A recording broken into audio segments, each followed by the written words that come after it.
What's up, everybody? It's J and J with Justin and Jordan. Yeah, Justin, what do we got going on Yeah. today, bro? so today we got, a lot of injuries. Kyrie torn ACL, Brunson to miss 2 weeks. Lebron is out now for at least a week and a half. LeBron scored 50K total points, playoffs and regular season. Anthony Davis possibly getting shut down. Giannis hitting 20K points. Harden 50 ball, and the D Wade debate has started again. And the De'Aaron Fox news about him leaving, and is Sabonis next? Yeah, I'm just gonna jump straight into the Kings shit because we don't even get to talk about the Kings as much as often. De'Aaron Fox already is starting more issues again.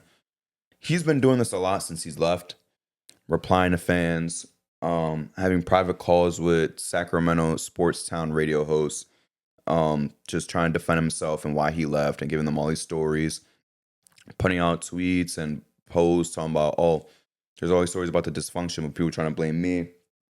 I'm following Sabonis and shit, talking about how him and Sabonis was never cool like that. And it just keeps going. It just keeps going on right now. They just played each other. The Spurs and the Kings just played each other. We just saw Malik Monk have a full-on, straight-up animated argument with De'Aaron Fox's wife on the court, on court side, because Malik Monk was wearing his street clothes. And I don't blame him. I don't blame him, to be honest with you. As we discussed before the show started, like, to me, it's still wild that Malik Monk came here to come hoop with his brother from Kentucky, from the Kentucky days, took less money, and you ran off on him, and he didn't even know that you was trying to leave until basically the news broke that you trying to leave. Now, there's things where De'Aaron Fox, to be honest with you, in my opinion, he's in the right. Some shit where he's in the wrong. He is valid for thinking, yo, like, I don't want to play for another coach, which was the main thing that he said recently. I don't want to play for another coach. I've been here for 8 years. Like, Mike Brown's like my fifth coach or whatever it is, sixth coach. I'm not playing for another coach. If you guys fire him and I have to play for somebody else, I need to leave. I'm not playing this for this franchise no more. They fired him. And of course, understandably so, he wanted to leave. My issue with it, though, is I'm not going to say he didn't give Doug Christie a try because he was there playing for Doug Christie. But the thing is, you see that the results improve vastly with Doug Christie, and you still say, I still want to leave. Rather than finish out the season, rather than make the push for the playoffs, you guys climbed from like the 12th seed before you had Doug Christie in to getting into playing stamped. Right now, they still stamp at this point in time, especially with all the stuff going on with Dallas, who's behind them, and with all the injuries. You're basically stamped, whether it's Dallas or Phoenix behind you, to make the plan. But you didn't give it a chance, and you said, "I'm gonna up and leave," and only San Antonio. And like Darren Fox said, I didn't have a list. It's like, yeah, that's the problem. It was San Antonio or nothing. To say that to me was ridiculous. Like, how is that you defending yourself? And to have your wife have to look up your name on Twitter, have to start arguments with fans, tweets that have like 1 or 2 likes, by the way, Justin, and like that shit would just pop because like I'm involved in like the Kings Twitter space.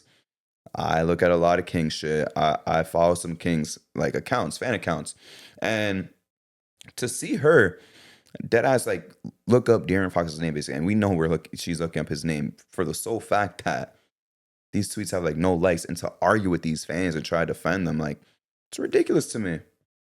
It's absolutely ridiculous to me. And this kind of moves on to Sabonis is gonna meet with the Kings like this summer to try to see what the direction of the team is. Off rip, obviously, when shit like this happens, full list drops of what team you could possibly go to whenever it happens to any player. Leading team is the Nets. You had the Bulls in there. You had the Pistons in there. And then you had a fourth team. I forgot what the fourth team was. But it's like 2 of those situations is worse or just as bad as the one that you win. Actually, 2 of them are worse. And one is a pretty decent upgrade when it comes to playing with the Pistons. You'll be playing with Cade Cunningham, who is a little bit better than De'Aaron Fox, right? So this would be this would probably like the best player. I'm lying because he played with MVP Russ, but in his prime, this is probably like the best player he would ever play with if he was to go play with Cade. But right now, if I'm Sabonis, stick with the team. You're 2.5 games out from the 6 seed Warriors. You have a game against the Clippers tonight. Just make the push forward. You don't have no situation out there that is going to be better than what you got right now, unfortunately. I don't think you can win a championship with Sabonis as your number one guy. I don't even know if you can win a championship with him as your number two guy. Number three, yeah. I could lock him in as the third best player for a championship team, but for you to go to Detroit, you're not going to win a championship. You're not going to be as good as the Bucks in a series. You're not going to be as good as the Knicks. We're ignoring, obviously, Cleveland and Boston, who is levels above everybody else in the East right now. But you're already not going to beat us or the Bucks in the playoff series with Sabonis on the Pistons. So it's like, what is it that you're really going to look for that you think you're going to get in terms of a move that's better than this? It's not out there. That's the only thing. That's the only thing that kind of concerns me about this Sabonis news and this Kings news. Kind of just like, oh, now he's about to leave. Now De'Aaron Fox is gone. But it's like, you still have decent pieces around you. You still got some youth around you. Y'all got picks coming up. Do what you got to do. Stay with the team. Yeah, I think the situation is it's a disappointing situation for the Kings. Um, Malik Monk, I would feel the same way if I was him, taking less bread to go play with your boy, and then him basically leaving and not telling you until a week or 2 weeks before, and he didn't even tell you. He just told the outlets, and then Malik Monk had to just find out like that. And Malik Monk took less money, so I'll be upset. The Sabonis thing, like you said, makes no sense for him to go because it's ultimately gonna be the same situation wherever he goes. I actually like this for Sabonis because he gets to take on that leadership role. Not saying that he wasn't a leader before or shit like that, but now this is like his shit. Like he's the man in the room, and he's the guy that's him and Zach. But I'm not gonna count Zach because I don't see Zach being here for that long. So I would say for Sabonis to have that role of being a leader and being the man in that locker room, and I kind of feel bad for Zach LaVine because he's in this situation that he got traded to and had no control over it. And I would just like to see Zach LaVine be in control of his situation, getting to pick where he wants to go because he hasn't been able to do that at all in his career. He was traded from Minnesota to Chicago, then from Chicago to Sacramento. So I would like to see him get to test free agency, go through the whole process, and get to pick where he wants to play because he's a guy that I feel like he understands his talents and where he could fit in with other teams. And that hasn't been the case. He's just been shipped off to teams where it's not really either the best fit or it's just a similar situation where it's like, damn, I gotta go through this shit again. I just want to win. So it's tough in that aspect, and I feel bad for. Nah, I'm not gonna say I feel bad for the Kings franchise. I more so feel bad for the fans because now it's looking like it's going in a direction of we don't know what to do next going forward. I'm sorry. The reason I laughed is I saw the fourth team now. I had to look it up because it was gonna bug me if I didn't find out. And again, another situation that's worse than the Kings. The fourth option is the Pelicans. That'll be ass. Like Sabonis, do you really want to go with the Pelicans instead of just staying in Sacramento? Is that really the destination for you? The Nets, the Bulls, or the Pelicans instead of just staying your ass where you at? If it's the Pistons, okay, fine. I understand where you're coming from. You're still not going to win a championship over there. You'll win. Like, you'll win games in the regular season. Maybe you'll win a series. I'm not going to put you in no conference finals conversations, though. But really, New Orleans, a worse team in the West still than the team that you want. And even if you go join New Orleans right now, I can't confidently say that you would be better than the Kings without you. So truly, honestly, just stay where you at, bro. That's all I'm gonna say. And The thing is, too, Justin, that's kind of bothering me about the Kings. And I like what you said about Zach LaVine not being able to join, wherever he wants to go, not being able to test free agency. What's bothering me a lot, too, Justin, is just that I don't think that these guys are going to be able to really climb out of this hole that they've gotten themselves into unless they lock the fuck in. Yeah. And that starts tonight. Because as I mentioned prior, they play the Clippers tonight, who are half a game, literally just half a game ahead of them. You don't have to worry about who's behind you anymore. Like I said, the Mavs is now in your rearview mirror, right? You're good.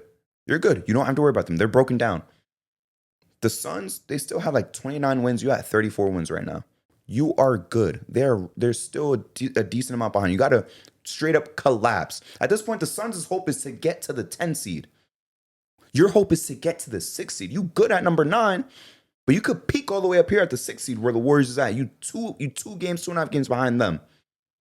So just go gun for it. You just got to lock in. Sabonis, if I'm you, fuck the summer meeting. Don't think about leaving. Don't think about, hey, where can I go that's going to be better than this? Just lock in. Zach LaVine, lock in. All these guys lock the fuck in, and y'all going to be good. Because you get up to that 6 seed, Justin, I'm telling you, pray that Memphis or Houston is there in that first round matchup. And I would not be surprised if they beat them. True and honestly, I would not be surprised if the Kings was to match up with the Grizzlies and beat them. I would not be surprised if the Kings was to match up with Houston and beat them. That's your saving grace. OKC, you might as well not even show up. Yeah. If you win your game against the 10 seed Mavs or Suns, and then you have to go play whoever for that 8 seed spot, it's like, yeah, you're in the playoffs, but you're going to get swept. You don't got anything close to tools to handle OKC right now. So gun for that number 6 seed, and you're more than capable. Were you right there when I was down to the 12 seed? I still said y'all could do it. You guys are in the play-in right now. Like I said y'all can at least be a playing team. You're in the play-in right now. But go all in. Just stick together. Go all in. Win your games. That's it. All these guys that are above you, they're not that far ahead of you. Before, months ago, they was way ahead of you. Right now, they're right there. Remember, the Clippers was like a 4 seed when they was the 11 seed. They half a game ahead of you. So to me, it starts tonight, because after that, they play us. We don't have Jalen Brunson, which we could talk about next. We don't have Jalen Brunson.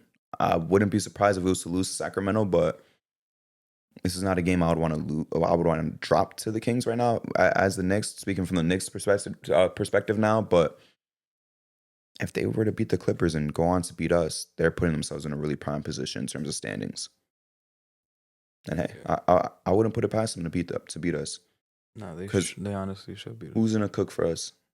Bridges? Bridges gonna drop 30? No. PJ Tucker? PJ Tucker's gonna come off the bench and drop 20? No. Shout out to him. Yeah, no disrespect, but you have the opportunity of a lifetime right here to really climb up the standings ASAP. Take advantage right now. Because if they lose right now, I'm not gonna lie, it's kind of curtains. You're gonna be stuck in that 8 or 9 range. Yeah. Fuck number 6. You're gonna be stuck in that 8 or 9 range. You're not gonna catch Golden State. Yes. They gotta win these next couple games. They should beat the Knicks. And who'd you say they have after the Knicks? After the Knicks, I gotta see. I'll check for you right now. But they have Clippers right now, and then they have us. I mean, they could beat the Clippers. Especially depending on which James Harden they're gonna get. Oh my God. But more often than not, you're gonna get the regular James Harden. But they honestly should beat the Knicks too, because outside of Cat and maybe OG, you really got, and actually no, just let me not do him like that. Josh Hart too. You really, it's gonna be tough because Cat is either gonna give you 30 and 13, or he's gonna have 14 points and he's gonna be in foul trouble. This might sound hyperbolic, and sorry to cut you off, but I know that they had that stretch that got them out of missing the play-in completely to get into this, but I think this stretch right here is much more important than any part of the season. because they're about to have the Clippers, us, the Warriors, who they're directly chasing, They might lose that game. and the Suns. These are their next 4 games. They could beat the Suns. I'm gonna need them to go 3-1, which is not gonna be easy. Yeah, they're not beating Golden State. But the thing is, Justin, if I was like a full-time Kings fan, because obviously I want the Knicks to win that game. The one game that I would be okay losing is against New York. But those other 3 games, I need to win them. I need to win the Clippers game. I need to win the Warriors game. The Suns game, it's not that big of a deal, but it's like just to keep the distance between us and them, just to really make sure they're in our rearview mirror like that 100%. Yeah. I need to beat the Suns. So to go 3-1 in this 4-game stretch would be fire. Yeah. They got the Grizzlies after, the Cavs, you feel me? Like, they got some tough games. They got the Celtics coming up, and then OKC right after the Celtics game. Tough kind of stretch, but they're also going to see... Damn, they have 2 Cavs games. Wow. But they're also going to see, for the rest of the season, they have 2 Clippers games and 2 Suns games left. This Warriors game is about to be their last one against them. So they have to win right now. I believe in them to do it. I think they'll do it. They'll go 3-1 in the stretch. By the time the next episode we're recording, because they last game before we record the next episode on Saturday will be in that Suns game. So we'll see if they won 3-1.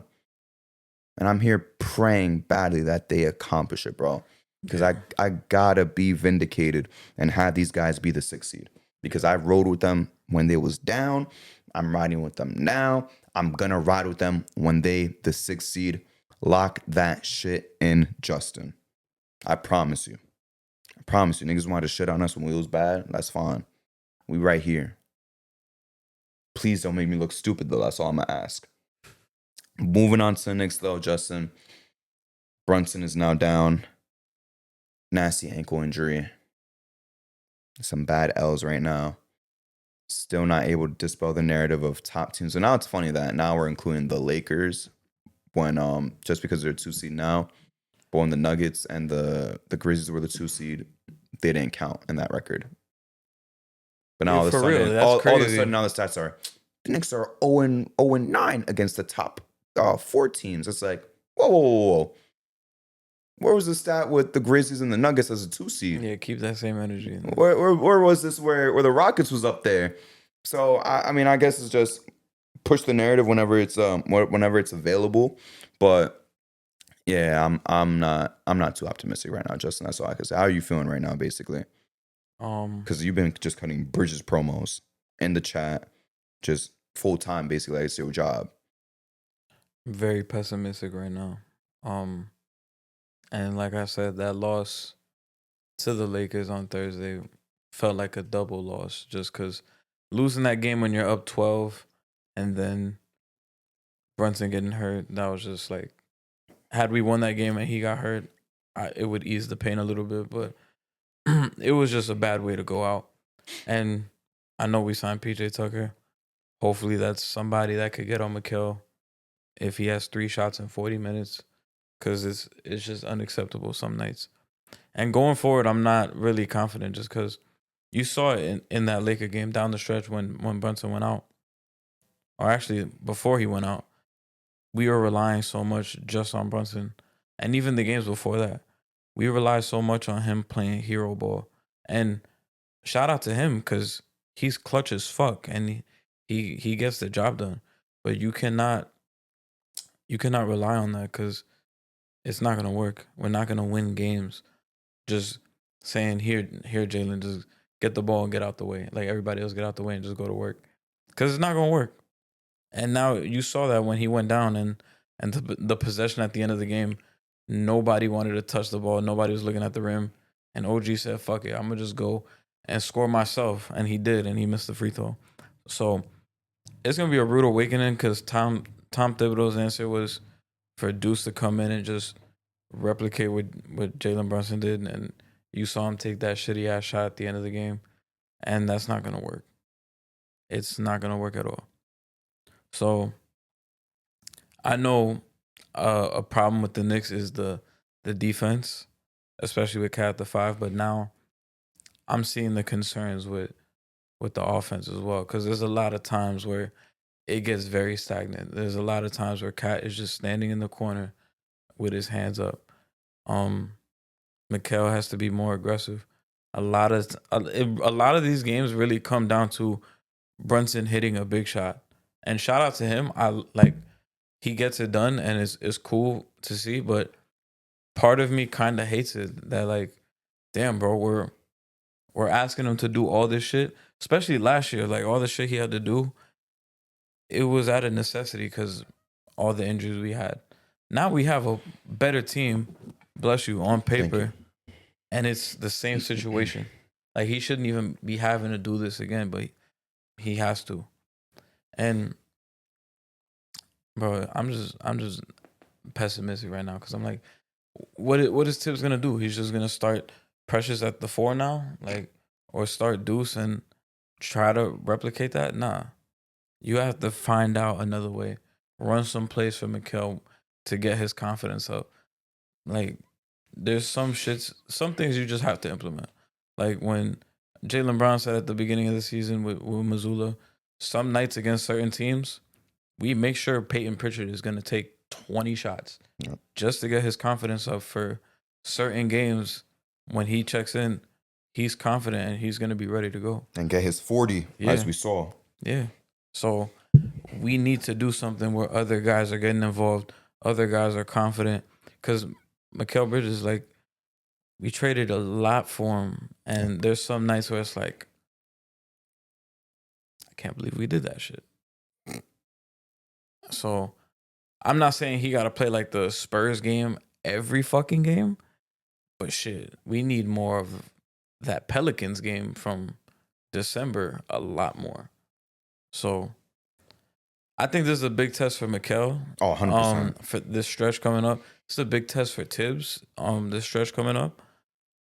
And we're going to see who's cool when Brunson comes back in 2 weeks. We're really going to have answers at that time. Because I'm not saying, holy shit, I'm panicking, but I'm very pessimistic right now. I know Cat has to be better, and there's people talking shit about Cat on Twitter, but calling him soft, which I wish people would stop, by the way, because you can't be soft and average 25 and 13. You can't. I'm sorry. Does he get in his own way sometimes? Yeah. But I'm confident that he will step up. But Mikal, he gotta step up. I'm sorry. Campaign, you have to be aware of time and place, my friend. You have to come in and be the point guard when JB's out. You can't be coming in and just chucking up threes. Yep. Like, you just have to be aware. So let's see where this stretch goes, but I'm not really optimistic at all. So let's just assume Brunson comes back the second to last week of March, guaranteed. I just want to ask if you think we could go 5-2 in this next 7-game stretch. We got the Kings, Blazers, Warriors, Heat, Spurs, Hornets, and Wizards. 2 gimmies at the end, obviously. Got to figure out the other 3. For me, I would prefer to really get that. I'd really like to get the Blazers W, the Spurs W. Still need one more. And I'd really like that to be either against the Kings or the Warriors. Preferably, just as a statement type of W. Like the Heat, I know you hate the Heat, but it's like, I'm not going to give a fuck if we drop a game to the Heat. You feel me? We're most likely going to drop that. Is that game in MSG or in Miami? Let me see. So, I believe this is home. Yeah, this is a home game. This is an MSG. Okay, home, I'm a little optimistic. We only have 2 home games in the stretch, by the way. This Heat game Oh, yeah, I forgot. and the Wizards game. We're on that Cali stretch right now. Yes. Whole West Coast stretch right now. So we have the Heat game, go back on the road versus San Antonio, and the Hornets in a back-to-back. Then we come back home against the Wizards. I mean, Hornets, we should win. I hope so. Wizards, we should win. The Heat is not a gimme. That's going to go down to the wire. Yep. Kings are not a gimme. Warriors, that's a fucking loss. Spurs, I don't want to say we should win, but they play hard even without Wemby. So Yeah, they're giving 100%. And that's in San Antonio. So that I'm gonna lean towards San Antonio. And the Blazers isn't even a gimme. Not anymore. Yeah. So that could go down to the wire. And is that game home or away? That's the Blazers game? Yeah. Yeah, it's away. This is all part of the West Coast stretch. Shit, then. So it's Kings, Blazers, and then Warriors in that whole stretch. You might go 2-5. Which is kind of fucked if you think about travel. Why would it not start Portland, Sacramento, and Warriors? Well, or at least have the Warriors and Sacramento games next to each other. Why they got to go to Portland in between? Yeah, the schedule. Yeah, that's so stupid. Those two cities are very close to each other. So we're going here to go up here just to come back down here. That's fucking stupid. Yeah, it makes no sense. But we got to live with it. I think we might go 2-5 or 3-4 in that stretch. 2-5? Yeah. 2-5. We're going to win 2 games. Yeah. We're going to win 2 games either in these next 2 weeks. 2-5 or 3-4. We're going 4-3. I want to go 5-2, obviously. 5-2 would be a really big deal for us. I think we're gonna go 4-3 at worst. At worst. I don't think we're that bad. I'll say 3-4. I don't think we're that bad to, again, Blazers is not a gimme. But I don't think we're that bad to drop both the Blazers and the Spurs game. Because we'd have to drop both to go 2-5. Because you already wrote us off against the Warriors. You said the Kings game's not going to be easy. You said likely even if we home, we could still lose the Heat game. But damn, bro, to drop the Spurs and Blazers game, we're at least going to get one of them. And to be honest with you, I'm confident we could get both. I would hope so. I think we're 4-3.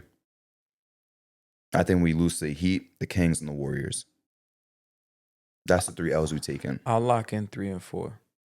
That's fine. We'll see in 2 weeks then. Not next episode, but the one after. We're going to review and see who was right. Hey, what if we go 7-0? 6-1. Then I'm moved. I'm gonna need Bridges to average 23 though. If that's we're not gonna happen. 7-0, then I'm gonna be like, we them boys when we come back. Bridges is not gonna average no 24 though. So we could kind of scratch that off. That's not gonna happen. But I'm pessimistic too, honestly. And since we are talking about injuries, we might as well transition to the team that we lost to in that JV injury, the Lakers. Let's talk about the positive first. Bron hit 50K total points. Yeah. Playoffs, regular season. I know we don't do the GOAT shit on this show. I don't think we've ever had a GOAT debate. I don't think when Dave was here we did a GOAT debate. I don't think when Mike was here we did a GOAT debate. I don't think we ever did a GOAT debate on this show. It's sure to come once. And if there was ever a time, like, it would be now, but even then, like, the door is closed, bro, in LeBron's favor. 50,000 total points. Yeah, nobody's touching that. Even him, regular season, I'm going to look while you talk, but even him in the regular season itself, I think he has more points than a lot of guys, great scorers have, playoff and regular season. Yeah. That's how ridiculous this shit is. I don't care about 4 and 6. I don't care about the bubble. I don't care about not having killer mentality, not having Mamba mentality. I don't care about Ray Allen bailed him out. I don't care about Kyrie bailed him out, so on and so forth. I don't care about any of that shit. We're never going to see this ever again. And this is a guarantee. Hell no. We're never going to see this again. There's some shit in sports you just know you're not going to see again. We're not going to see somebody score as many points. We're not going to see somebody fucking win as, well, I don't want to lock this in, but I low-key kind of want to. I don't think we're going to see a QB win as much as Brady, respect to Mahomes. I don't think we're going to see anyone come close to Barry Bonds' total home runs. I don't think we're going to see anybody come close to Messi's Ballon d'Ors. This is something that's going to go up there with shit that we're not going to see anybody hit 100 either in a game. But this is something that I think you put in that category in sports, which is nobody's touching this. Nobody ever. Because, yeah, obviously you need the health, you need all this shit, but since it's total points, because when we were talking about the Kevin Durant shit, that was just regular season. Yeah. This means you got to go to the finals a bunch of fucking years. You got to make the playoffs every single time and go deep every year. Go to the finals every year. At worst, conference finals every year and play 7 games in that conference finals. We're not seeing this shit again. Hell no. I could promise you that we're never going to see this shit again. So, flowers for the GOAT himself. That's all I could say. Yeah, somebody at work was like, he went up to me and was like, yo, LeBron's 2 points away from 50K. But he didn't add the context. And I was like, 50K, motherfucker. Yeah. He's not even at 42K yet. Like, what are you talking about? He's like, nah, they said it on TV. And I was like, and just putting my thinking cap on, I'm like, that got to be playoffs and regular season combined. He's almost at 42, by the way. I was like, that got to be playoffs and regular season combined. And then when I looked it up, I was right. 50K total points is fucking insane. Like you said, nobody is touching that at all. And I'm hyped, bro, because it's like, and it sucks because I see little kids and I'm just like, bro, you're not gonna know what it's like. Y'all missed out. Huh? Y'all missed out. Yeah. Basically. I'm gonna be like, yo, y'all missed out. Y'all not gonna know what it's like to see Bron, bro. And I'm like appreciative that I got to see basically his whole career. Almost, yeah. Almost his whole career. So we just didn't see rookie year. We basically didn't really get to comprehend like the first 2-3 years. Just speaking for myself, I didn't really see like first stint Cavs, but I saw everything after that, and which is still damn good. I saw part of it. Yeah, my brother had the red Bron jersey. So to be able to witness this shit is crazy, and like you could really, and I can't wait till he announces the retirement and we have that John Cena episode, but with Bron, because oh my god, that's gonna be a movie, because you could literally pinpoint your favorite Bron moments from any season. Like I'm thinking about fucking junior year of high school, like how long ago that shit was, but Bron was still dominating at that point. I was telling my niece, I was like, bro, Bron's been dominating since before you was born. I was like, like I was saying that, like that shit is just so funny. You ever seen the TikToks where some dude will be showing his newborn son like Bron highlights and be like, I just told him that he's not gonna witness Bron when he grows up. And it's like, that's fucking crazy, bro. Yeah. There is kids graduating high school right now, right? So 18, that's when Bron, they was born when Bron made his first finals. Yeah. And even then they could say they saw a good chunk of Bron too. Yes. They saw crazy to think they about. Saw heat. They saw a decent amount of heat. Not all of it, but there was a little young to see heat. Second Cavs and all this Lakers shit. Yeah. They saw Hall of Fame career just from their perspective. Yeah. Which is crazy. Cutting out everything before. Which is like, I wish, and this is me, a guy who's seen 10 plus years of LeBron's career.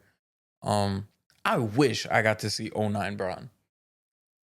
But I missed out. I mean, I still got highlights, and those highlights are fucking amazing. I just wish I got to see rookie year, because yeah, rookie year would have been fire.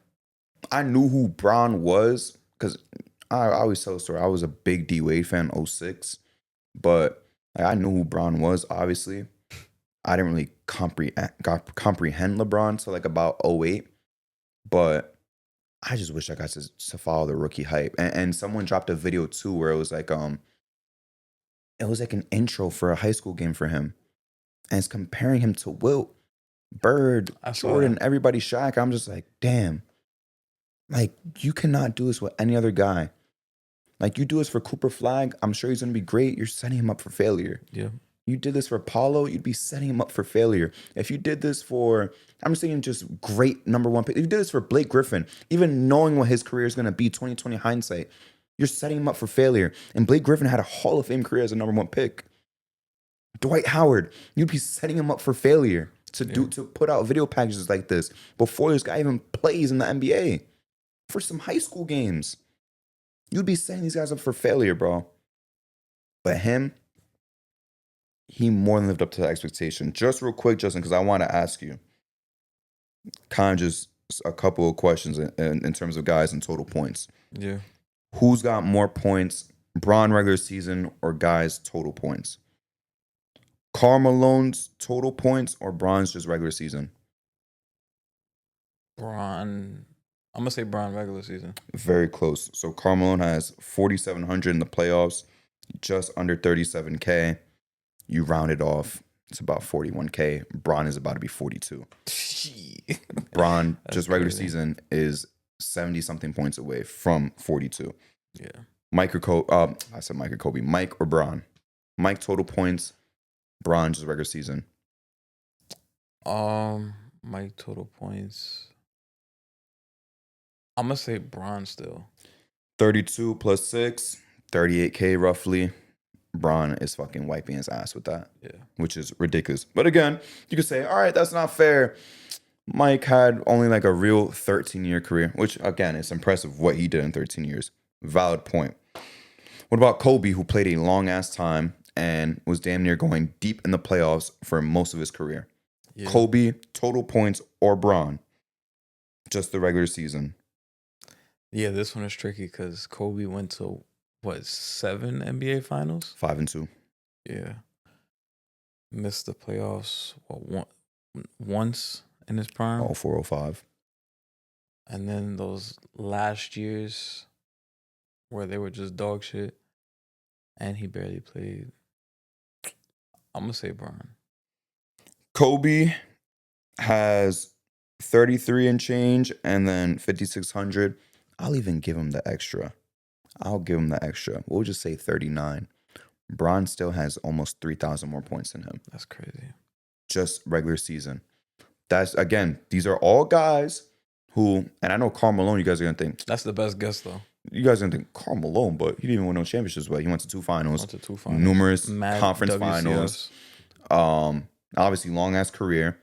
One of the top scorers. He scored more than Kobe and Jordan. So went to 3 finals. One has not. We're not counting that shit. Respectfully, we're not counting 04. Like, you know what I mean. But it's just like these are 3 guys who went deep basically all the time in the playoffs, who scored a lot, incredible scores in their primes. All guys who averaged 30. I think Karl Malone did it once. I was gonna say numerous times though for the other 2, which is true for the other 2, but. And this guy is just like, all right, I still have more regular season points than you guys total. So I think the conversation is done. I know a lot of people are still going to be stuck on the rings and shit. That's fine. Like, you can have your preference. But for the sole fact that I promise you, we're never going to see some shit like this again. I have to give it to him. I absolutely have to. I'm sorry. Like, Luka already got hurt. He's not going to do it. I'm going to write him off already. Sucks. I'm going to write him off. Gotta write off Paolo already, which is ridiculous to say. I have to write him off already because he got hurt badly this year. Yeah, we're getting to the point where it's like, there's if no year contenders. 2 you play less than 70, 75. No, not even. If you're playing like 65 games in year 2, you're gonna be ruled out unless you come back like Michael Jordan, averaging 37 a game, which is probably unlikely. not gonna see, to be honest with you. And averaging 30 for like 5 years straight. And in that year 2, not only do you got to really play and be healthy, you got to average 27 minimum. Yeah. Straight up. That's why Luka was a great contender to missing time this year. That's what kind of fucked up. He'll still score his 30, you feel me? Respectable, but to get close, nah, no one's touching this shit, bro. 2023, I think he only played like 64 games. That's the year that they missed the playoffs. Mm-hmm. He's not going to get close. He's not going to get close to Bron. I don't think he's going to get close to Kareem. I don't think so. He'll be in the mix. He'll be like in the mix with the Kobe's and the Jordans and shit like that. I think he'll outscore Durant, honestly. We're just foreshadowing, obviously. I think he might get to like Dirk range. Yeah. But nah, he'll be more than Dirk. Dirk is the lowest of the 30Ks, not counting Durant. Pretty sure Dirk has less than Kobe and Mike. Is. I think he has the very least, which is no knock on him at all. Obviously, 30K is 30K. Because Wilt is what, 5th? Yeah, I believe so. Yeah. Wilt was number 1 until Kareem pulled up. And obviously, Mike pulled up, Carl pulled up, Kobe pulled up. But Wilt was number 1 for a minute. Yeah. So we're not seeing this shit. So Dirk is probably the lowest on the 30K club. 31,560. Like I just told you, Jordan. So the only person under him was what, KD? KD. Oh, okay. And just because he just got in there. All right. KD will pass him, I believe. If KD was playing next season, I think he would pass Dirk. And I'm saying if he isn't going to play next season. Next season, if he's healthy, he'll pass Dirk, I think, or get close. Season after, if he plays, 100% he's passing Dirk. So I think we could kind of already pencil in that Dirk's going to be last of the 30K guys, which is nutty, bro. And then this guy just has 11K more than Dirk, who in his own right was a phenomenal scorer his whole career. Yeah, I'm closing the door on the GOAT debate. It's over. And one thing I love about this Luka trade is like, it feels like LeBron has like a new pep in his step. He's revitalized, 100%. I deadass feel like he could play like 3 more years. Yep. No bullshit. Because he's smart enough where it's like he knows when to turn on, like when he needs to turn up. And Luka can handle the ball handling abilities. Because as good as Anthony Davis was, he wasn't going to like assert himself and dominate in certain areas where Bron had to turn it up for even longer. With Luka, it's like, I don't need those ball handling duties anymore. And he could literally be, I'm not going to say a role player, but he could literally just be, oh, I'm a cut at this time. Yep. Yo, throw me a lob at this time. Yo, let me get this this post up real quick. I'll set the screen for you, Luka. Let's get this switch. Bron is that smart where he knows when he could pick and choose and exploit different shit and just get easy buckets off of that. And I deadass think he could play 3 more years with Luka. God willing, they're both healthy. He could still be just as dominant as he is now, which is crazy to say because he's going to be 43. And we're going to comment on AD later because there's some things I do want to say about him, but 100%. The way Bron, and not to say Bron wasn't trying with AD and shit like that because he fucks with AD, obviously. AD, in my opinion, was his best teammate. Obviously, we're going to see how it looks with Luka, but like in the current form that he was, I know people say, what about D-Wade? What about D-Wade? D-Wade kind of declined after the 11-12 season. After that, he was never the same D-Wade. So he got 2 out of 4 good D-Wade seasons, and it wasn't even like peak D-Wade. And 1 elite D-Wade season, first year. Which was the first one. Even, so you had an elite one, a good one, yeah. and then at the very end. Especially playoffs. Yeah. Especially playoffs 12-13 and 13-14. It was a lot of So AD by far to me is the best Bron teammate of all time. But with this whole Lucas shit, like you said, he's moving different. He's moving different, and the record shows it, bro. They went from just barely above 500. They're the 2 seed now. Yeah. Phenomenal. Beating incredible teams, just absolutely unstoppable, stomping teams, holding teams down to, which is, again, I feel so bad for AD. I'm going to talk about it later. I feel bad for him, but it's just like, defensively, they look better without him. That sounds so ridiculous to say when, you know, people glaze AD so much for his defense, which I've done, obviously, on the show as well. I'm not saying, like, oh, I was right. Like, we shouldn't have done this. I was doing it myself, especially in that Grizzlies series. I was doing it myself. But for them to be able to do this, still be incredible offensively. Austin Reeves is much better now. And the defense isn't suffering, which was my biggest concern with this trade, the defense. My biggest concern, as I said on the show, was, damn, that Bron, Luka, Reeves lineup on defense is going to be ugly. Hasn't really looked that way so far. You could barely score 100 against this team. You could barely score 100. You're not scoring 105. You're definitely not scoring 110 at this point in time. So they just rolling right now. Yeah, shout out to JJ Redick, bro. Yeah, he's doing a fucking great job. Mazzulla was trying to get him. You said Mazzulla was trying to get him? He was. Well, on the coaching staff? Yeah. Oh. Before he took the Laker job. Yeah, shout out to JJ Redick, bro. He understands what it takes to like to get his players, like to get the most out of his players. Like a guy like Jackson Hayes, we're all laughing at him like, this motherfucker's on the team. He got to replace Anthony Davis. And man, leave me alone. No, I'm saying, no, I'm leave you alone. Nah, I include myself in that as well. But to see JJ Redick, like, nah, bro, like, you're who we have. We're going to rock with you. And we see what Jackson Hayes has been able to do. Like, we were all writing him off, and JJ Redick has been like, I could win with Jackson Hayes. And Jackson Hayes has looked like a competent NBA player. More than competent at this point. Same thing with Jemison. Like, this motherfucker's getting minutes and he's looking serviceable. Sometimes I laugh when he puts up a shot, but he has him out there playing hard. He's putting confidence in these guys. Dalton Connect, with going through that whole shit, how awkward it must have been to come back. And you see he's come back and he's just shaking that off and he's shooting with confidence. Mm-hmm. He has a green light. And we see what Austin Reeves has been able to do this year. He's just been blossoming into this fun-ass offensive player. So he's gotten his team to buy in, guys that we didn't even think would play, like, bro, Jordan Goodwin. I'm like, who the... Stop. No, all right. We're not going to... No, I'm not complimenting. I was about... We're not going to uplift him. No, I wasn't. Yeah, I was like, who the fuck is that?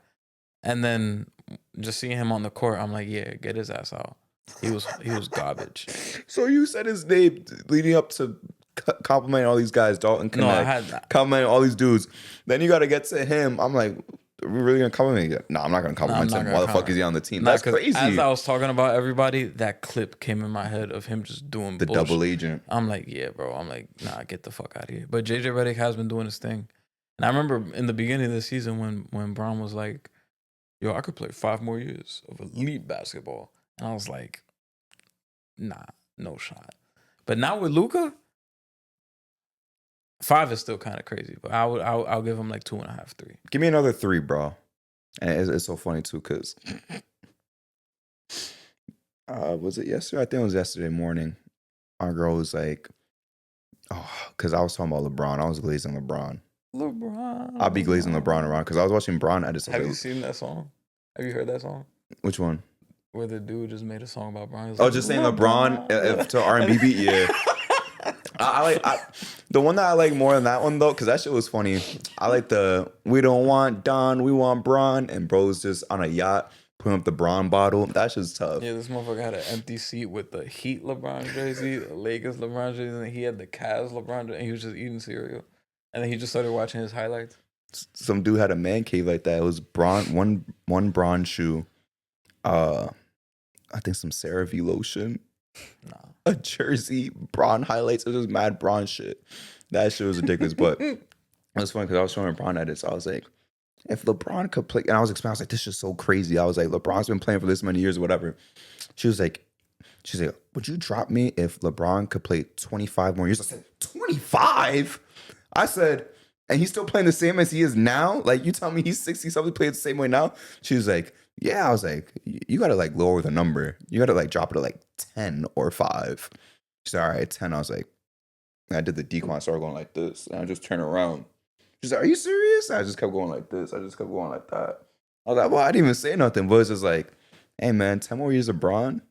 I'll low-key kill for that right now at this point. I would love for him to hit 50K. You said 50K. Imagine him hitting 50 in the league. 50 years old. 50 years old? That'd be fucking insane. Well, an averaging 15 still. Imagine. I wouldn't mind if he did the fucking Vince Carter. Imagine if Bronny is already in the league for 10 years and Bron 50. Nobody would ever touch that motherfucker's record. You remember when we used to talk with Dave and shit like, yo, LeBron could deadass get 40K, 10K, and 10K. And it sounded crazy. Yeah, that's the worst part. Crazy. That's the worst part. And he did it. You know what's another crazy stat? This motherfucker is 4th all time in 3-pointers. Yeah. Him and Clay is like this, basically, right? They just keep passing each other back and forth. For a motherfucker that couldn't shoot.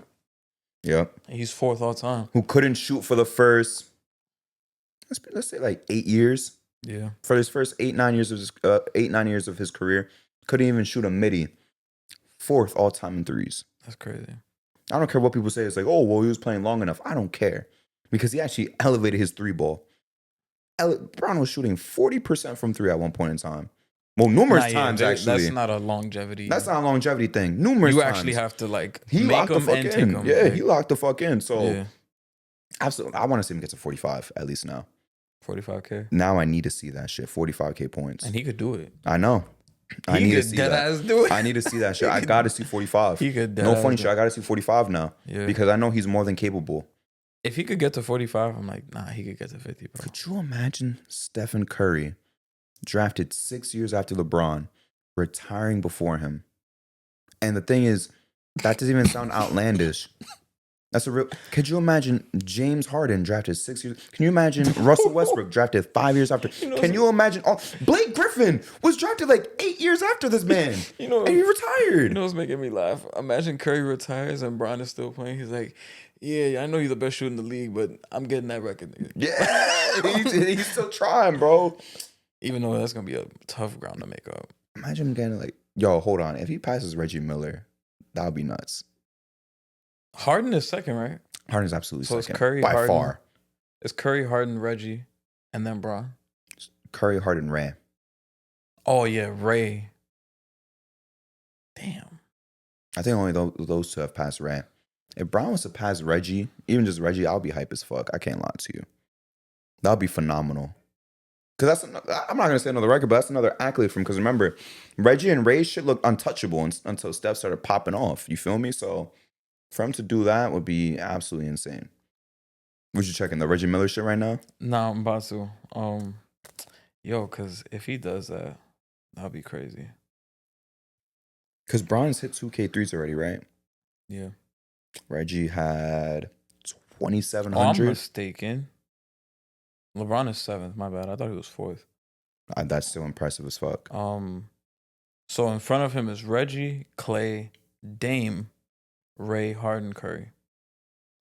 But, what's LeBron at and what's Reggie at? Yo, I don't think he'll pass Reggie this season, but he's definitely gonna pass him.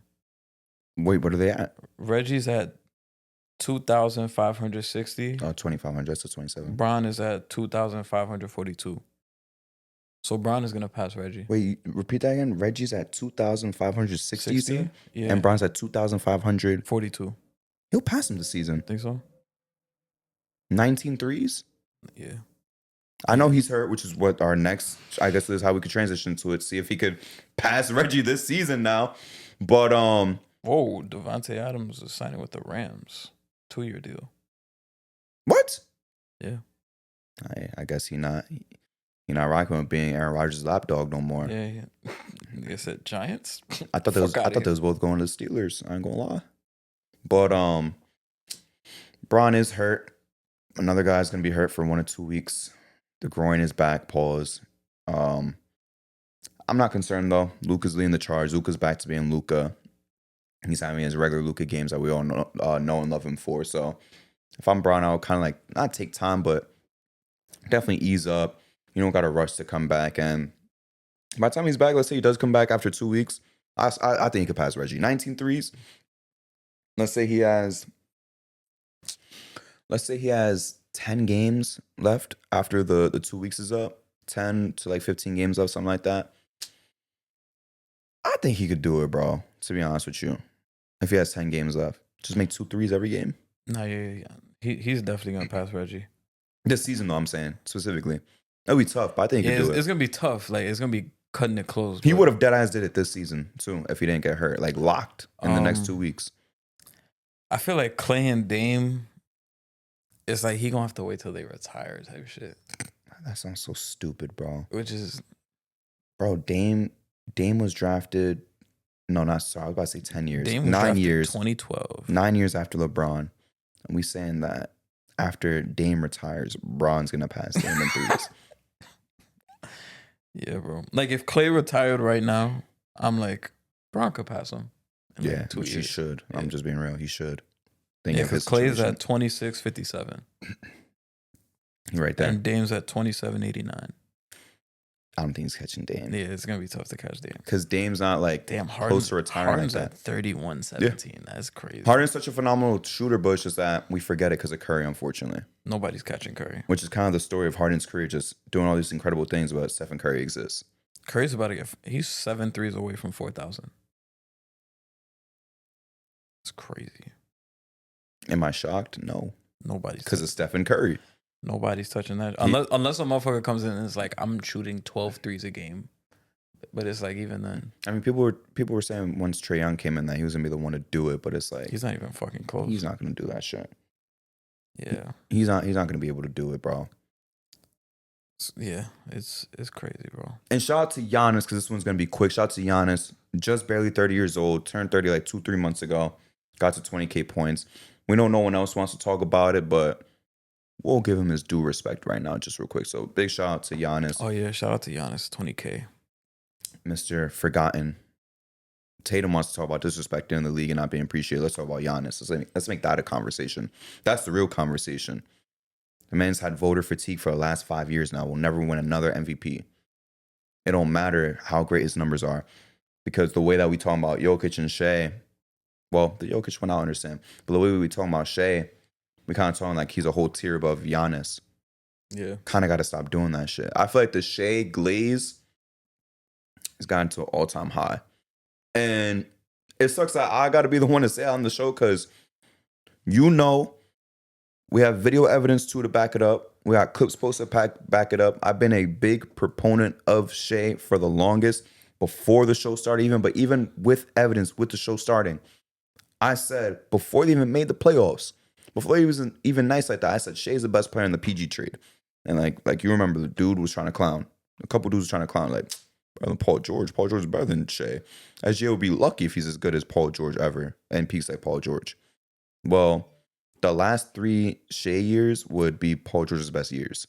So, but I think it's getting a little bit too far, because, again, we're talking like the gap between him and Giannis is huge. Yeah. It's not that big. It's not. Giannis is right there. All 3 of those guys, they're together. Yeah. But unfortunately, whether it's because of record, but I don't even want to say if it's because of record, because that's a 1 seed. No one cared about Giannis being in the MVP race. And 22-23, nobody cared. It was just Giannis, Jokic, and Embiid. No talks of Giannis at all. No one said anything about Giannis being MVP. Number 1 seed. So I can't even say his record. It's just straight up fatigue. He's not going to get another one. He hasn't won in 5 years. We're talking about 5 years removed from your second MVP. You're dealing with voter fatigue. That's crazy. And you're having better seasons since your last MVP every single year. It's fucked up to me. Yeah. That's all I want to say about Giannis. If you want to say anything more, but shout out to him. I got to show him the love. Giannis has been one of my favorite players since not 15, 16, 16, 17. I'm not going to lie. Nah, yeah, 20K. Shout out to him. It sucks, though. Because it's like anytime somebody hits 20K, I just think of Bron. Because it's like, I remember when Bron hit 20K, and he was the youngest person to do it. So now anytime somebody does it after him, they're always like a little bit older than him. And it's like, good luck. I was looking, bro. Like 20, what was it? I think Bron might have been in year like fucking. You don't think that's kind of glaze what you just said? It is glaze. You said whenever you think of anybody hitting an accolade, you think of Bron. Yeah, when somebody else hits 20K, I'm like, too late. Like Bron did it way before. To be fair, what KD did hit 30, we did talk about LeBron a bit. Nah, yeah, because it's like, bro, think about it. We were seniors in high school when Bron got to 30K. Yeah. I remember it was against the Spurs. And then I think it was the 12-13 season when he hit 20K. Which is crazy. That was year 10. Yeah. Giannis is in year 12. 12. So. And for context, we 2 years out of college. Yeah. It's been like 6 years, bro, since he did that shit. Yeah. Giannis won his second MVP my sophomore year of college. Yep. Which is crazy. 5 years ago. That's what I'm saying. And he's doing all his votes. It's unfair for him, bro. Just be honest with you. Yeah. I think he could get to like 29K. He's not going to get 30. He's gonna cap out at 28, 29, like you said. Yeah. He's going to be like in that Shaq range. Or like, fuck, you didn't get it. And it's like, how the fuck did he not? Year 1 and year 2. Year 1 and year 2 just weren't moving. He has the first 2 year excuse. Yeah, that's the problem. Shaq shit is still. And even year 3, that's when they started experimenting with him being the ball handler. They averaged 16.9, I think it was, right there on the dot of 17. So I'll even give him slack for year 3. But year 4 and on, absolutely just been a top. Even like that first All-Star, he was like a top 7 player. That would be still kind of impressive, because it's like, because we talked about it that KD episode. Like, to get 30K, you literally got to be averaging 20 off rip. Mm-hmm. And you literally cannot stop. Or you got to do it for a long time before you stop. I'm still disappointed we never got a Giannis versus LeBron series. I think we should have gotten it in 16, 17. On the playoffs? Yeah. I remember hyping up too. I was like, oh, man, 16, 17, 17, 18. I was like, man, if he could just do this and go against LeBron, like I really feel like this would be like, this is like LeBron passing the torch. Obviously, it's 20 fucking 25. There's no torch passed. But I really thought in 2018 that, and that's when Chris Middleton made the shots against the Celtics. I was like, bro, what if these guys get to the conference finals? Like, yo, bro, like Giannis is such a demon, bro. What if they dead ass get to the conference finals and play Bron? Didn't happen, unfortunately. It never happened. I don't think we're gonna see it happen. Yeah. I said they was gonna go play against each other in the finals in our preseason review last season. Didn't even come close to happening. I would kill to see them play against each other in a 7-game series. Me and my brother talked about it Friday. We were like, yo, that was supposed to be the finals in 2020. Bucks Lakers. Another missed opportunity. That was supposed to be the finals, bro. Because I remember, Another like, missed because opportunity. we were going back to the schedule before the season shut down. I was like, were the Lakers at 50 wins? Like, I was trying to see. But I'm like, yo, the Bucks were at 50 wins before the season shut. I think they were like 50-12 or some shit. Yeah. Lakers were at 49. I'm like, and I remember when the season shut down that weekend, when Bron beat the Bucks on a Friday, and then they beat the Clippers on a Sunday, and I was like, Bron is MVP. He was MVP. Bron was MVP. Should have been MVP. And then the league shut down, and I was like, damn, bro. But that really should have been the finals. Absolutely. That should have been the finals that year. I wish I seen Giannis versus I'm not gonna say Curry, but Giannis versus the Warriors in the finals too. I feel it would have taken away from the Kawhi run, which would have obviously the Kawhi run was definitely worth it, but I would have loved for Giannis to have been the one to stop the dynasty, to be honest with you. Or even in 22, I would have loved to have seen that too. I would have killed to have seen him be in the finals instead of the Celtics. Yeah, that would have. Because I think they would have beat the Warriors. Drew Holiday on Curry, Giannis down there, I think it would have been a problem. Yeah, that would have been insane. No Cash Money Chris, though. That's my only concern, though. But Giannis was hoping that postseason. Yeah. We're never going to see it, though. Warriors is not going to no finals. Hey, Bucks is not going to no finals. Lakers could go to the finals, you feel me? But we're not going to see it, unfortunately. Moving on, though, Justin. We got to talk about Kyrie. He's done for the season. Sucks. Kyrie's done for the season. Not only is Kyrie done for the season, everybody on this team is hurt. Yeah. To the point where there's real life conversations that they might have to start forfeiting games. They might have to sign you and me off the street to start playing. No funny shit. I gotta tell Sham got to suit up. Maybe. Hey, they gotta tell our boy to suit up at this point. I'm about to call them.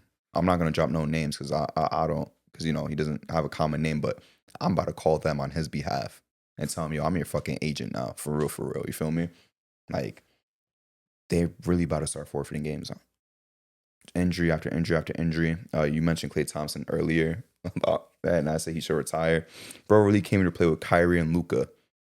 Doesn't even get the benefit of playing with Kyrie and AD. And now he's just out there by himself. Damn. Sucks for him. Imagine if he signed with the Lakers in the offseason. Sucks for you, buddy. Sucks for you. Yeah. Imagine if he went to the Lakers. Oh, well, I mean, you want to go to the team that just went to the finals, and now look where he's at. He's stuck in no man's land. The Warriors is doing good without you as well. It sucks for him. That's all I could say, bro. It sucks for him. But prayers up to Kyrie. This is just a season from hell. This might really be the worst fan experience any fan can have. And I guess you could say, oh, but the Pistons lost this many games in a row. Oh, but the Bobcats were this bad, you feel me? Oh, but we choked a 3-1 lead. Oh, but the Kings didn't make the playoffs in this long. But if we're just talking about one sole season, this is, if not the worst, it's top 3 worst fan experience ever. Because you had expectations at least. The Pistons, we didn't have expectations. Did we think they were going to lose 30 in a row? No. Nope. But we knew they weren't going to make no play-in or nothing. The Bobcats, we knew they were going to be ass. Did we know that they were going to be that terrible? No. But we knew they were going to be bad. Same with the process Sixers. We knew they were going to be bad based on the way they were moving. Maybe not that bad, though. Sometimes we did expect them to be that bad, to win 10 games. But to have expectations, to come off a finals appearance, to make great signings, to make really good key additions, have a superstar, trade him. And this is where the AD thing comes in, because AD says, and I really do feel bad for him, because he's kind of getting the short end of the stick with, you're getting traded for Luka Doncic. who is a superstar in his own right. He's 25, 26 years old. But AD said, look, I know you guys are sad that he literally said this word for word verbatim. I know you guys are sad that you lost a superstar in Luka, but you got a superstar in me. I understand he's got to up himself. He's a professional basketball player. You got to have that confidence. You got to have that ego. You feel me? You got to have that self-belief. Sometimes you got to have what people say, that delusion in a way, right? But I do feel bad for him because the Lakers look much better without you. You got, this team is so fucking, the whole city's unhappy. Yeah. You got people showing up to I forget the name of the hockey team, the Stars or something. Got them showing up to a hockey game, chanting "Fire Nico." I just saw a video today. They was at a what's that shit called? A rodeo. It was at a rodeo in Dallas, chanting that shit. The whole crowd, "Fire Nico, Fire Nico, Fire Nico." And I feel like AD is getting disrespected just because of circumstances of who you're traded for. I think like a lot of fan bases. I think maybe 27 fan bases would love to get AD in a trade if they was trading their best player. But it's just that he went to one of the three where it doesn't work out. And I would say the one of the three would be Dallas, Denver, Spurs. Yeah, Spurs. Let me say like 26 then, and Milwaukee. Because I don't think, well, you tell me, you think Minnesota fans would be tight to trade Ant for AD? Actually, it probably would. I'll say 25 then. 25. But more often than not, I feel like a lot of teams would, fan base would be like, damn, we got AD. But just for the fact that you went for Luka, that shit looks ugly. Had a phenomenal first game and you got hurt in it. There's talks of just shutting down AD now because Kyrie's down. There's no expectations. Yeah. This is why I told people when the trade happened, I'm not high on this team. Kyrie as a primary ball handler and playmaker, like, I'm not fucking with that. Him or AD having to be the go-to guy in the playoffs, I'm not liking that. They're great number 2, 1Bs, whatever you want to call them. At the end of the day, 1B is just a nice way of saying 2. Just being real. And then the biggest thing that I said, which you know me, Justin, when I'm vindicated, I'm going to do my fucking Vince McMahon walk everywhere about it whenever I'm right about some shit. Injury concerns. AD went down that first game. Kyrie's down for the season. Everybody on the team is hurt. Now what? You're stuck in purgatory. You can't even bottom out. You can't even get to the 12th seed. You could drop down to the 11th seed, maybe. You can't drop down to no Spurs level, though, of the 12th seed. And I sounded crazy when I said, yo, if there's one team that was to miss the playoffs, to have the Spurs jump up, but I guess it's going to be the Suns to jump up. I said it was the Mavs. That was met with vitriol. People were saying that's crazy, whatever. But it's like, now how does it look? They could still easily fall out. They just lost to Phoenix, who was right behind them. They could easily just fall out. They went from, hey, they could still contend. They got these pieces. You had these people coping. Non-Dallas fans, by the way. It wasn't the Mavs fans talking about we could still contend. You had fans, other fan bases trying to cope, like, hey, I mean, they'll still contend. They're real contenders based on the matchups. Hey, like, they could beat this team, this team, this team. Now it's the season from hell. Sucks. I do feel bad for him, but the one thing I did want to say, not about the injuries, about the Luka situation. I don't feel all that too bad though, because when the Porzingis trade happened, these motherfuckers was laughing at us, and they said we got Luka and Porzingis, and they didn't even know that they had Brunson like that. Now guess what? You don't have any of them three. Yeah. Mark Cuban said we're not letting Steve Nash go again. Well, guess what? You let go of Steve Nash and Brunson. You let go of Dirk Light and Porzingis, and you let go of fucking MJ. I'm being hyperbolic, but you know what I'm saying. You lost your franchise's MJ. Yeah. And now you stuck with garbage. Yeah. They suck. Feel bad for Kyrie. I don't know if I feel bad for Anthony Davis, because it's like, I guess I feel bad for Anthony Davis, but it's like, you waived your trade kicker, so you knew what it was, motherfucker.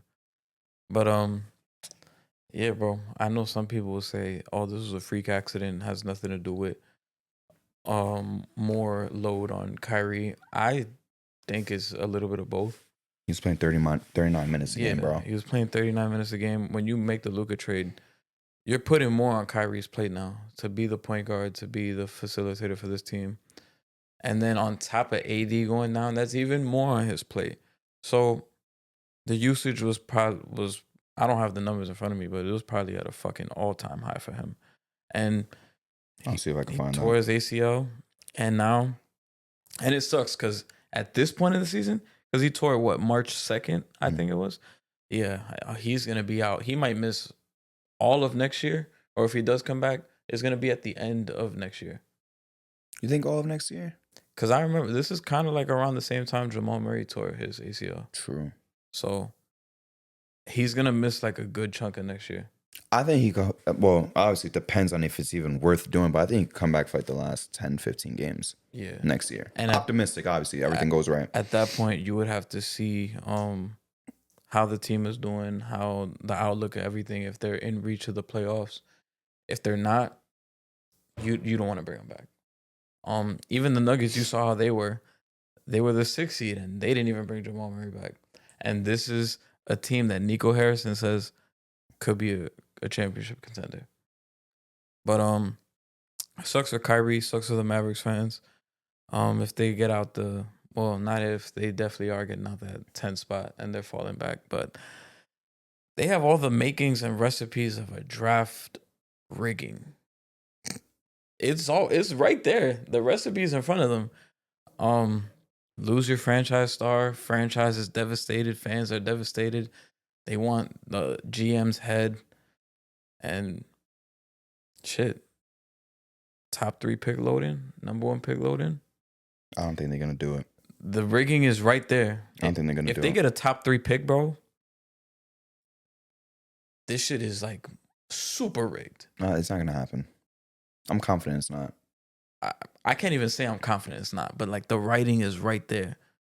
Like if they could fall down to could they fall down to 13th seed? Yeah. No. Not even possible. No. I just told you they can't even drop to 12. Also, the farthest they could go down to is 11. 11. That's what I'm saying. You can't drop because the Spurs is way too far behind, bro. Also. The Spurs is 12. They're too far behind. The Blazers is too far behind. And I've seen these rumors where it's like, oh, they want to put the Mavericks in Vegas. They're saying they might trade for Durant. What are we doing? But if they fall to 11 and the draft lottery comes around and these motherfuckers go from projected, what? I'd have to see all the bad teams in front of me, but like projected, let's say 11th, 12th pick, and they jump all the way up to like 2, I'll be like, nah. That literally completes everything I've been thinking about the draft lottery. And I was talking to somebody at work today about it. I was like, bro, I don't like the draft lottery at all. And he's an NFL fan. He's like, nah, it's way better. I wish we had that shit. I'm like, no, motherfucker. I'm like, because he was like, oh, because it prevents teams from tanking. I'm like, no. I'm like, because he's a Jets fan. I was like, bro, you guys just suck at tanking. Yeah. You guys win meaningless week 16, 17 games, and that's how you guys fuck yourselves out of a pick. I will say the only downside about team record is like getting all that talent, and it's like, damn, we can't pay all these guys. That's probably the only downside to it. But I'd rather do team record than lottery. But the writing is on the wall. We'll see on May 14th, whatever day the lottery is. I'm excited to see what happens, but the rigging is right there. I don't think it's gonna happen, to be honest with you. I hope not, but I'm not even confident. I can't even say I'm confident that it's not gonna happen. By the way, Kyrie's usage rate in his last 7 games was 32%. Shit. Which would be like tied for the highest in his career, which was 1920, and that was the Nets season without Durant. Yeah. Guess what? He played 20 games. Yeah, and it's slightly higher than his first Celtics season, which was 31 and change. And he didn't even play that full season. Yep. So I'm just trying to see too, just in terms of So we have good enough evidence to say like when he has a lot of shit on his plate, he's gonna break down. I'm trying to see the who's the leader right now of usage rate. Yeah, and what they at. I had to guess. Yeah, take a guess. I don't think it's Shea. Giannis? Oh, I got it right here. No, but you're so close. LaMelo by 0.2. 36.2, Giannis 36. Damn. So Kyrie, though, he would literally rank fifth right now. Damn. Because Cade at 32.6, Shea's at 34.6, Ja is fifth at 31.6. So you just slide in Kyrie in there. Damn. That's crazy. Fifth highest usage rate for that short span of time, basically. Yeah. Get well soon, though, bro. Yeah, get well soon. Basketball is better with him out there. Basketball too. Yeah, basketball is better with him out there. I ain't gonna lie. I know he does get slightly overrated, and I'll give the pushback towards that, but it's true. Basketball is better with him out there. It's just a true fact. Yeah. Big shout out to him, though. Now, Justin, final topic, bro. This is something that I wish D was here for because we had a little bit of a back and forth. We saw Harden drop his 50 ball. Impressive. And it's impressive. I'm not hating on it. Yeah. You know I fuck with Harden a lot. I wanted Harden badly to beat the Warriors. I thought nobody else deserved to beat them more than him. When they had KD, even more than LeBron. I love LeBron too. But I wanted Harden to be the one to dethrone them even more than LeBron. But we gotta stop with the Wade debate after every good game. Every great game, in my opinion. Because when he plays bad games, when Harden has his 8 turnover games, you don't hear a peep out of anybody saying, oh, this is why D-Wade's better. Because he dropped 50, though, now it's like, oh, you see, this is cemented. This is why Harden's the third best shooting guard ever. He's way better than Wade. He clears Wade. Let's slow down a little bit because we don't do the other way around when it's Harden playing bad. You feel me? Who do you even have in that side of the debate anyways? Because we've talked about this specific debate a couple of times on the show. Because, again, this happens every time he has a great game. Once every couple of fucking weeks. I mean, I think D-Wade is better. D-Wade's still better. Yeah. D-Wade's still better. I'm sorry, D-Wade is still better. That 06 run by itself, and I know people are going to say, oh, so just one run makes the guy better? No, that's not what I'm saying. But that one run is better than anything Harden's done in the playoffs. Yeah. The whole run itself is better than Harden's best playoff series. I hate to say it, but it's just the truth. I'll even take out D-Wade. the first 2 rounds and just give you conference finals and finals. It's still better. Yeah, it's still better. Absolutely still Motherfucker better. had to beat the Pistons. Yep. Who were just in back-to-back finals the prior years. And lost to them the year before. It lost to them the year before in the conference finals. And was averaging damn near 30. I don't think people understand really how great D-Wade was. And I have to find the article because D didn't really kind of believe me all too much. But after Wade won his championship. So he thinks Harden's better than D-Wade? Yeah. I mean, you know, D's a big Harden fan. I know he likes Harden. But my thing is this. I know he fuck with D-Wade too. You know me, I'm D-Wade Glazer. I fuck with both of them though. But the thing is, what people forget about D-Wade, and because a lot of people was too young and shit, even we was young at the time, but going into that 06-07 season, and I'm going to find the article for Dequan again. It was like an ESPN article. They was discussing who's the best player in the league. You know who the top 3 answers were, Justin? Going into the 06-07 season, who's the top 3 players in the league? The 3 most answered players? What, Kobe, Bron, D-Wade? Kobe, Bron, D-Wade. Each voter got a vote. D-Wade got a decent amount of votes. You had people saying D-Wade was better than Kobe in that point in time. If you want to say because of hindsight that's stupid, whatever, cool, that's perfectly fine. I don't really care. But the conversation was there. D-Wade has all NBA first teams for a reason. Back when they did it by position too. That means there were certain years he was better than Kobe in Kobe's era. You had real discussions if he was the best player for a certain point in time of that 03 draft class. It was a real discussion. So people still talk about 09.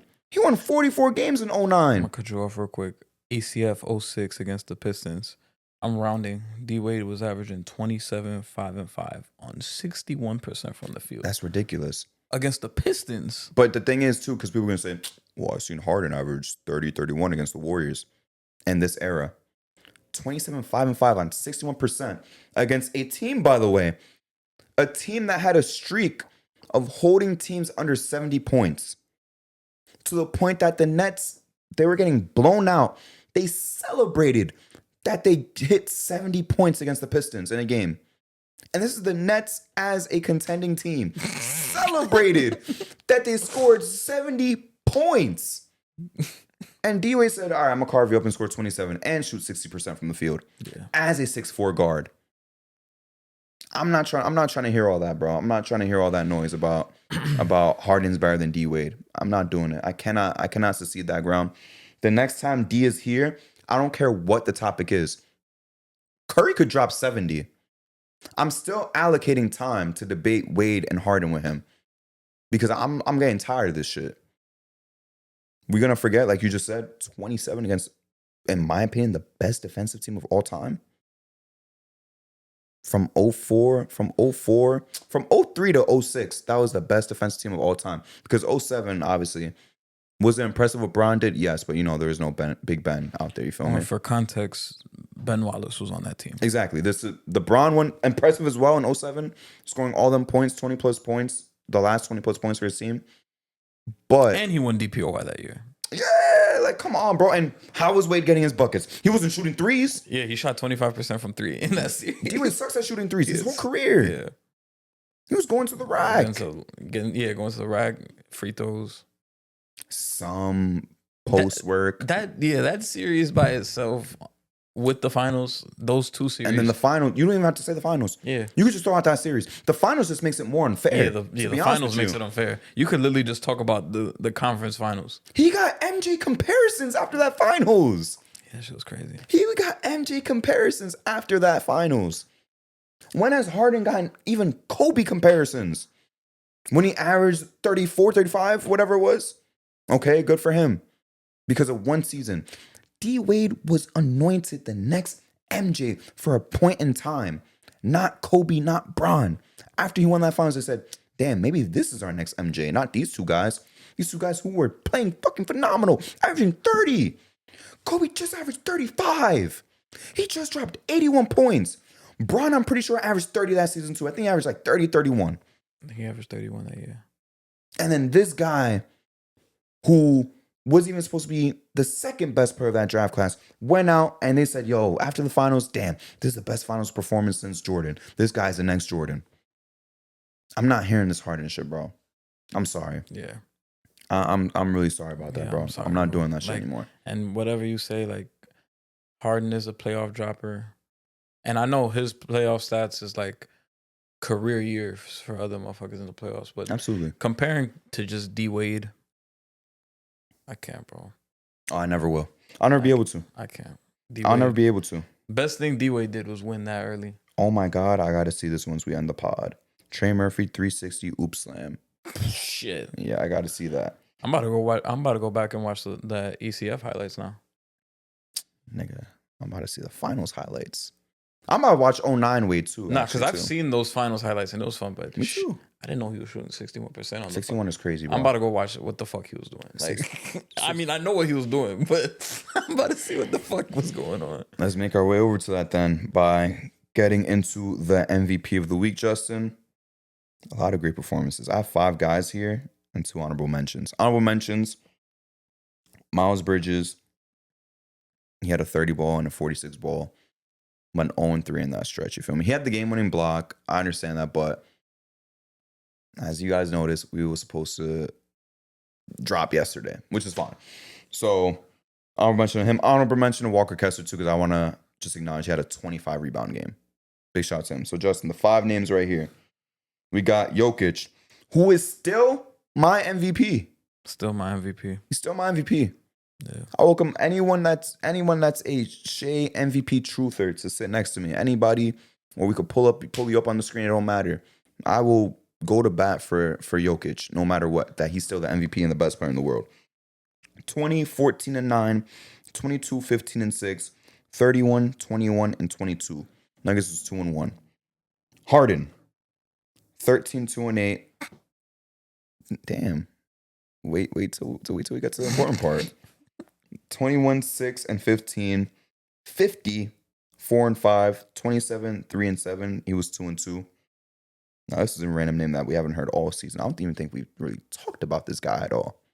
For a good reason, because the team's trash. I'm sorry, Nick.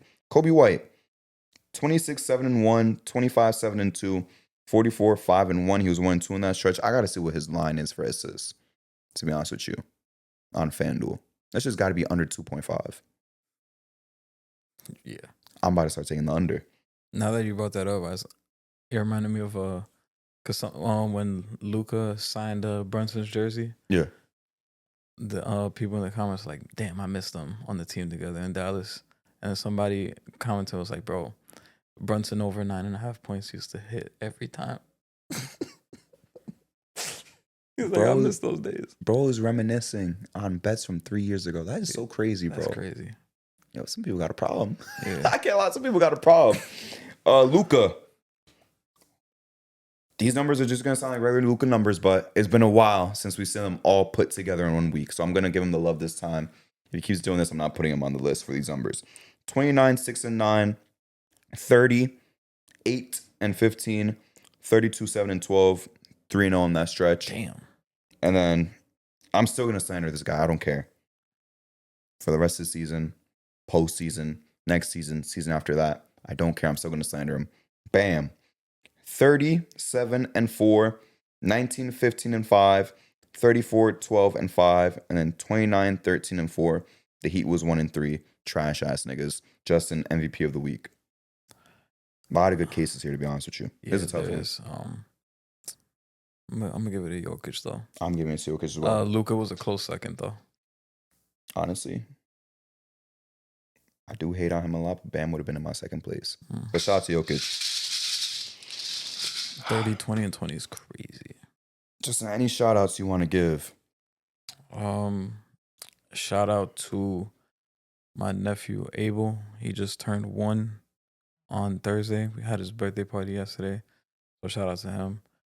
Shout out to my mom. Her birthday's on Tuesday. So shout out to her. Yeah, I got a couple shout outs to my son Leo. Just came home from Jordan.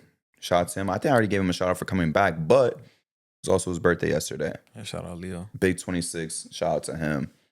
Already a little bit out of control since he got back. So that's just that bullshit that I needed in my life right now. So shout out to him. Who else I want to shout out? Prayers up, honestly. Prayers up for Stanton and prayers up for Stanton, Garrett Cole, and Luis Hill. Yeah. Stanton might deadass have season-ending surgery before the season even starts. So that fucking sucks, bro. Deflating. Yeah. I mean, season's off to a good start.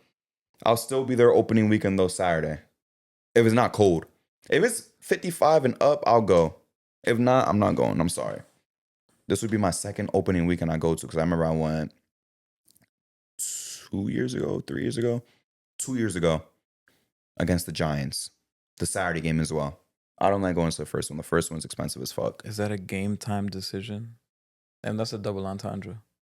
What do you mean? Of me going? Yeah. Depends on the weather, like I said. Has to be above 55. I don't like being there in the cold. Because like that Giants game, it was cold too. I don't like being at a baseball game in the cold, bro. That's why I got respect, but also football fans is crazy as hell. Especially them Buffalo ones. For going to these games outside. Yeah. I don't want to be in Yankee Stadium in 45-degree weather. And these guys out there, shirtless, 10 degrees, blizzard. Yeah. They need some help. Yeah. Shout out to Myles Garrett too, getting paid after saying he want to leave. Yeah. That's crazy. Money talks. And the final thing, I don't know if I want to really want to say shout out. I still don't know how to react to it. D knows I've been watching it back and forth a lot. I was just so happy that you watched the Elimination Chamber when I told you to, because it was fucking worth it, and you saw that shit live. I didn't even see it live. I was at fucking Fat Taco with Max and Josh.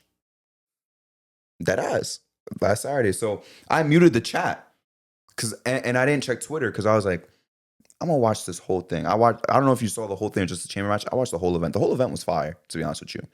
But when I watched it, I told D, because I still didn't open the chat, when John Cena put this thing in the STF and he was like, I'm sorry, mad loud. I was like, John Cena would never do that. So I texted D, I was like, this nigga just turned heel? He's like, yes, finally, you got to that part? I was like, okay, that's weird. I mean, I guess it's like a little preview that he's heel. This is before I even saw him and The Rock turn on my son Cody Rhodes. But man, then I got to that part because I thought Cody Rhodes was gonna say yes. So when he said yes, finally, because he didn't say John Cena, because all I said was this nigga turned heel? ? I said, did this nigga turn heel? I didn't say John Cena. I didn't say Cody Rhodes. So when he said yes, finally, I thought that he thought that I was talking about Cody Rhodes. So I was like, all right, I'm waiting for Cody Rhodes to say, all right, Rock, I take your decision, whatever. See that shit play out, bro. D's happy about it. I'm still mixed feelings, bro. This nigga was a good guy for 22 straight years, bro. 22 years, bro. Or was it? I forgot if it was 21 and change or 22 and change. Regardless, 20 plus years is a good guy, bro. This was the biggest heel turn ever, bro. I want to ask your opinion on what you thought because you saw that shit live. And y'all was hitting the chat crazy. That shit was funny. I was like, yo, when I saw that shit, well, my first reaction was like, what the fuck is Travis Scott doing up there? Nigga was just leaning against the ropes, He was burning just stage. like- His first appearance was funnier because he was smoking. That shit was funny. But seeing that shit, I'm like, bro, I knew something was up. Just the way The Rock was talking, like talking to Cody Rhodes, like, I want your soul. Pause. Yeah. Seeing that shit. But I knew, like, once Cena went in for that hug and you just see The Rock just there and you see him looking and then he makes that face, I'm like, no way. That straight ass face, I was like, nigga, no. And I love that meme too because it's fucking hilarious. When you about to backdoor your mans and John Cena smile like that before dapping him up, yeah, it's crazy, bro.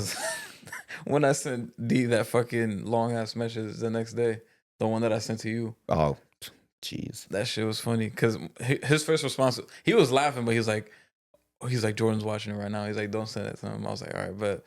And then he texted me a little bit later. He's like, all right, he finished it. You can send it. That was Sunday morning because I watched that shit. Like I told you, it's like a 2-3 hour event. I started watching that shit like at 9.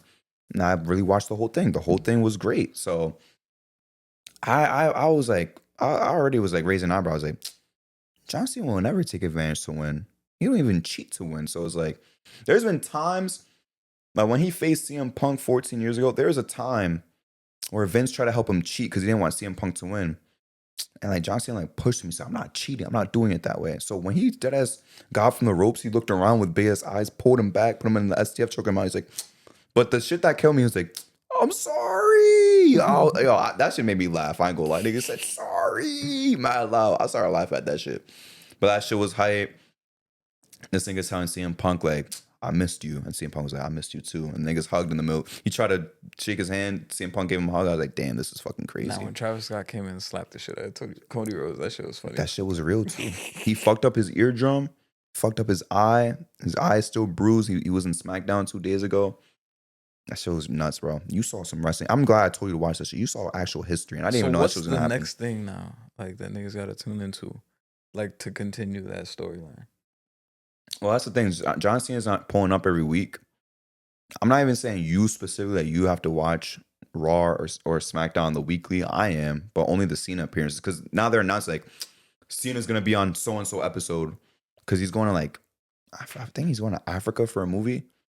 So I'm only going to watch his actual appearances. But for you, I'll just wait until WrestleMania. And that's April 19th and 20th. It's 2 days now, which is still nuts to me, bro.